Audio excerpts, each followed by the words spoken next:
Hello, everyone, and welcome to a new episode of Wind Waker Unflooded, a 3D modeling fan art project where we are bringing to life the Kingdom of Hyrule within the world and art style of The Legend of Zelda, The Wind Waker, extrapolating from the Great Sea and all of these islands of the Great Sea and figuring out how would they line up with the world that we're told is below the waves, the Kingdom of Hyrule, a world that we're only shown a brief glimpse of in the actual game. We see just a small little area around the castle, but we're told there's a whole area, a whole world beneath the ocean. So this project, Wind Waker Unflooded, is all about bringing that world to life.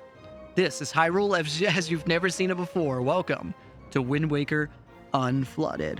Y'all, it's always a pleasure to do a new episode. This is something that's been overdue for a while. I've needed to figure out some things regarding Lake Hylia, especially with the bridge of Hylia, and not to do a whole lot on it, but just as it was just a little bit janky, and there was only one support tower under the bridge, and I was like, I want to kind of honor the design of the bridge of Hylia that has been present in Twilight Princess, that was present in Breath of the Wild and Tears of the Kingdom, that more dramatic shape, and I don't have to make an incredibly detailed structure or anything, but just to show all of those multiple support towers. I don't know what to call them, the supports under the bridges, but just to kind of have that silhouette again, to actually connect it with the cliff sides on either side, and just to finally kind of give that shape. Just to kind of do a little work on that shape and to finally make it recognizable as the Bridge of Hylia, which is such a dramatic location. I love the cutscene in Twilight Princess where you're on the Bridge of Hylia. Correct me if I'm wrong. I think this is the Bridge of Hylia, and you're about to cross the bridge, and then these, not bokoblins, but are they just blins? Is that what they're called? There are bokoblins in Twilight Princess, but I think they just call them little blins, right? The green guys. They show up and they have these flaming arrows, right? They've poured gas all over the bridge, and then they let loose their flaming arrows, set the bridge aflame, and then before the fire catches up to you in the middle of the bridge, you have to figure out where you can go, and all your options is to leap off the bridge. It's such a dramatic scene going, and you fall into the lake below with a dramatic splash. I love Twilight Princess, man. It's so cinematic. And, there's just so many memories with these areas. And I mean, that's part of what I really love about the game. Is just I don't know. I think that's part of the scale of the story, right?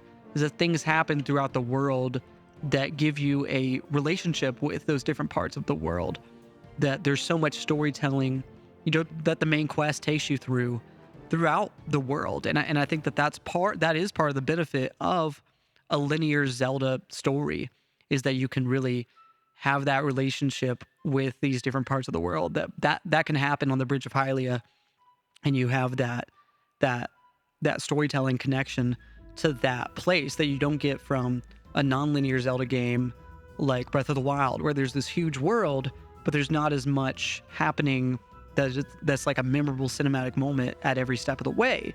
You're making your own memories and telling your own story, and that's incredibly impactful, but it's not the same like it is in Twilight Princess, I don't think. And just to bring that up as an example, and Twilight Princess does that with so many different locations, like the Bridge of Eldin, right?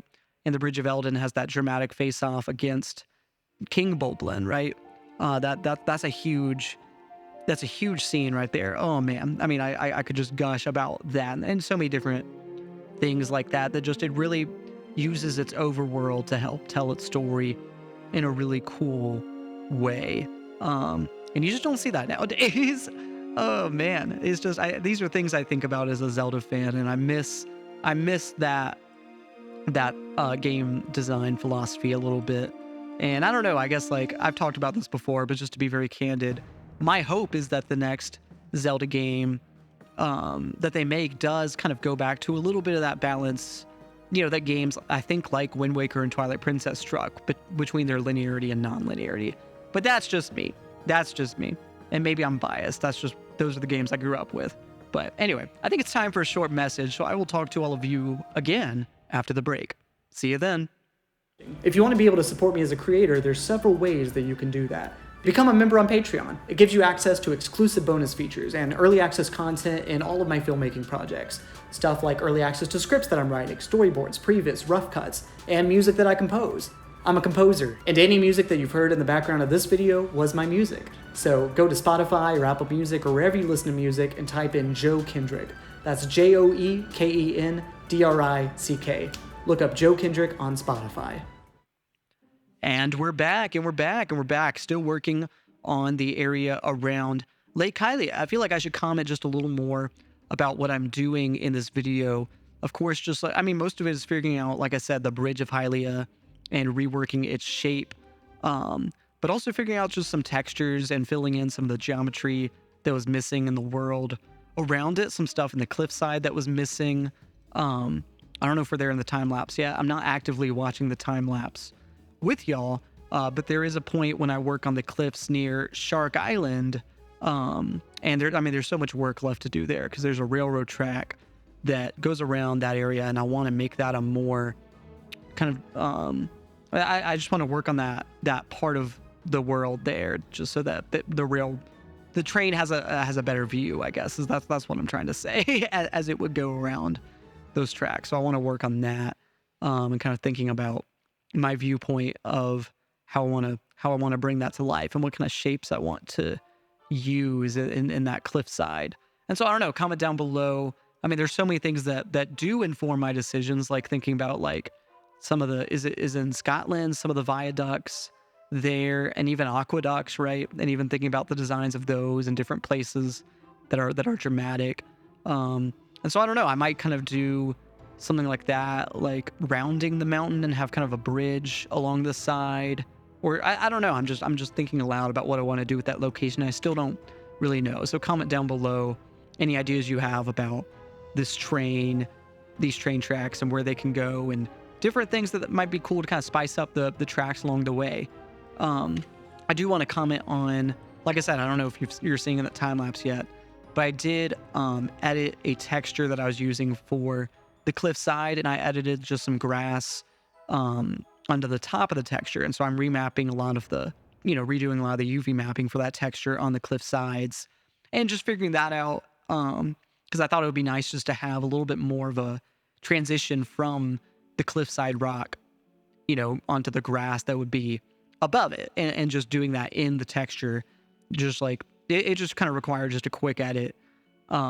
And I thought that was a good change that just kind of helped smooth over the aesthetics of the terrain, and helps kind of figure that out and helps just smooth it over and makes it look a little bit more natural. That was the goal. And I think it works, and I think it does. It goes a long way towards smoothing that over. But there's still a lot of work left to do. I think I modeled a lot of this area, especially near Shark Island, and I didn't really have a plan in mind. I was just kind of letting the shapes fill themselves out. And I think you can go a long way with that, but it is something where, like, all right, now that those shapes are there, I kind of want to rethink some things, kind of think about, well, what do I really want to do with this region, right? And with these shapes and these mountains and these ridges, and what kind of story do I want to tell? What places might I even want to add to this world? And might that require creating canyons that I didn't have in mind before, and kind of injecting those into the landscape? Do I want the mountains to, just what shape am I really going for here? And there are some questions that I just haven't yet figured out, but there's time. There's time, and this project still has a long way to go. And just every time I work on it, it gets a little bit closer. So yeah, I don't know. That's sometimes that's daunting, just when I realize how much there is left to do. But it's also a joy, because I enjoy this process. I enjoy this project, and I hope that y'all enjoy watching it. I think y'all do. I mean, this project's gotten a lot of subscribers, and I'm so thankful every day how many people can really share their passion with me. I'm so passionate about this project, and it's clear to me that so many of y'all are also so passionate about Hyrule, about Zelda, about Wind Waker, and about this specific question of, like, what would Hyrule look like right before the Great Flood? That is the question that is Wind Waker Unflooded, right? Is what would Hyrule look like right before the Great Flood? And creating this world together, and facing creative decisions and world building decisions, and sculpting the terrain and borrowing aspects from different Hyrules, from different games, and thinking about how it can all come together to create Wind Waker Unflooded. That's been incredibly exciting, and it's just, for me, it's a great reason to re-immerse myself in some of my favorite games, which are the Zelda games, and thinking about their world, which I love, that I'm so close with. It's great to just have a reason to ask those questions and think about that world and to just delve into it, to immerse myself in it. And I really enjoyed that, and I hope that that I can provide some of that joy for y'all watching as well.